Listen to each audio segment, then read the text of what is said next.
the traditional sources of funding for capital outlay projects, they're kind of in trouble. There's a very complicated formula for public education capital outlay that depended upon a predictable source of income for bonding purposes, so you could build university structures and so forth.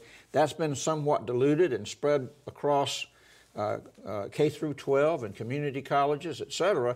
And so you're kind of in a pickle, aren't you? We are. We've got two problems. One is the amount of money that is now generated through the taxes that created PECO in the first place are in a very volatile state because of the economy. There's not as many people contributing to that source of revenue.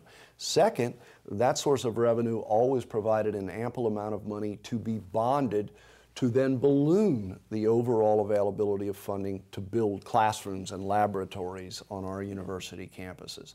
So with less money in cash being created by the system, and then now based on the indebtedness of the state, the slowdown in the available ability to bond those dollars, simply put, there's just far less dollars available to build classrooms and laboratories. And that is the only source of funding that Florida has for its state universities with which to build classrooms and laboratories.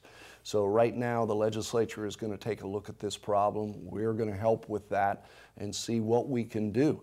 Because at the end of the day, if we're going to continue to grow, and we must, to serve the access needs of Floridians, we've got to make certain that we have appropriate numbers of classrooms and labs in which to place them. Now remember, football stadiums and student housing and parking garages are not a part of this formula. Those are created in totally different ways. No state money may go into those particular infrastructure issues. We're only talking about the critical needs of classrooms and laboratory and research facilities where education takes place.